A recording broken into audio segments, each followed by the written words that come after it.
2,000 years ago, a Roman emperor sat down every morning and wrote notes to himself, not instructions for his generals, not laws for the empire, notes to himself about how to think, how to respond, how to live. His name was Marcus Aurelius. Those notes became what we now call the Meditations, one of the most read books in human history. He did not need to write those things down. He was the most powerful man alive. He wrote them because he understood something that most people never grasp.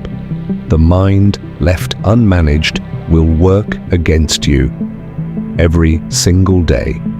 Tonight, 5 rules from the Stoics that, if you apply them, will begin to rewire how your brain operates. Not eventually, this week. Rule 1. Control only what you can control. Epictetus, a former slave who became one of the greatest philosophers of his time, built his entire teaching on one distinction. There are things that are up to us, our thoughts, choices, our efforts, our responses. And there are things that are not up to us, other people's opinions, outcomes, circumstances, what someone else decides to do or not do. The Stoics called this the dichotomy of control. And most people, without ever knowing this framework, spend the overwhelming majority of their energy on the second category, on what they cannot control, on what other people think, on outcomes they cannot guarantee, on situations that belong entirely to someone else. The practice is this: before you spend a single unit of energy on anything, sort it. Is this in my control? If yes, act fully. If no, release it completely. That is the whole rule. Simple to understand, a lifelong practice to master, but you start today. Rule 2. Start every morning with intention, not information. Marcus Aurelius wrote the Meditations in the mornings. Before the palace filled with demands and decisions, before anyone could reach him, he sat with his own mind and set his intention. Who am I going to be today? What principle am I going to hold? Now let me ask you, what is the first thing most people do when they wake up? They pick up their phones, and within 60 seconds, they have surrendered their minds to other people's agendas, the news cycle, the notifications, the opinions, the crises that do not belong to them.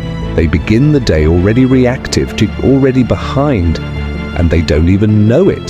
The practice is 30 seconds before any screen, before any conversation, one sentence, one intention. Today I will respond before I react. Today I will be fully present in every exchange. One line, it costs nothing. It changes everything. The Stoics understood that the morning belongs to you. Guard it like the resource it is. Rule 3. See the obstacle as the path. This is the rule that most people resist first, because it asks something uncomfortable.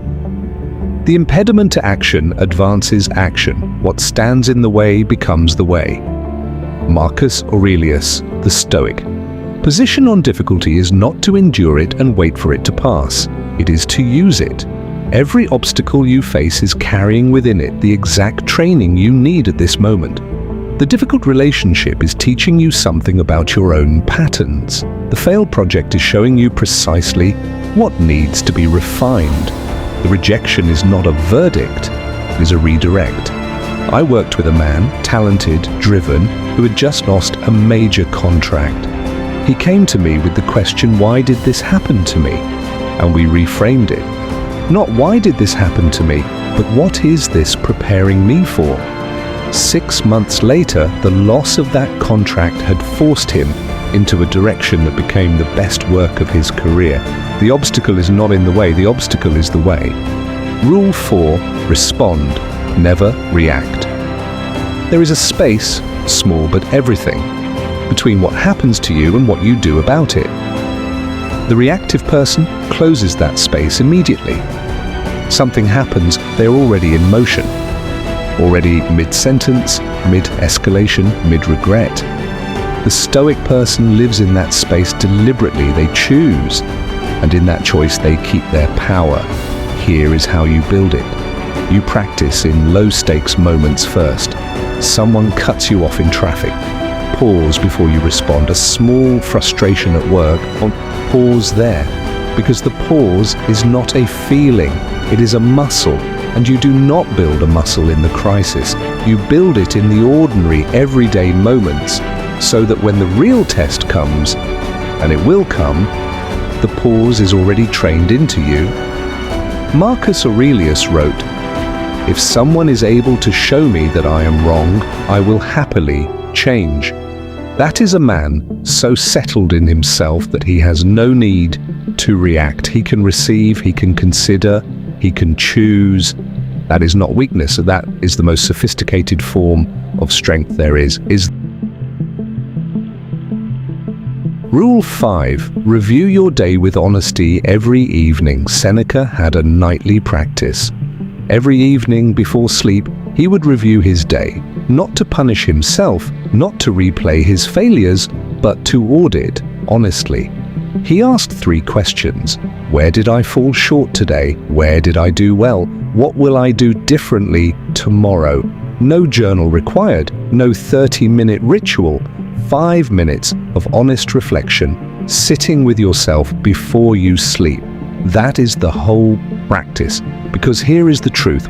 Then without this closing loop, most people repeat the same day for years. The morning intention sets the direction. The evening review completes the circuit. Together they create a self-correcting system. One that does not need external accountability because it has built its own. 90 days of this practice, consistently, and you will not recognize the version of yourself that looked at a problem without asking, "What is this preparing me for?" You will not recognize the version that handed the first 60 minutes of every day to a phone. The rewiring is real, but it requires the daily choice. 5 rules: the dichotomy of control, the protected morning, the obstacle as path, the pause before response, the honest evening review. Marcus Aurelius had an empire to run and still found time for all 5.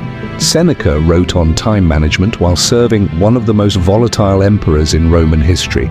Epictetus built a philosophy of freedom from inside a slave's chains. You have fewer obstacles than any of them, and you have the same 24 hours. Take one rule, just one, and put it into practice before this day ends. Not tomorrow, today. Because Stoicism that stays in the room as an idea has done nothing for you. Stoicism that walks out the door with you and changes one decision tonight. That is philosophy doing its actual work. Go do the work. Thank you.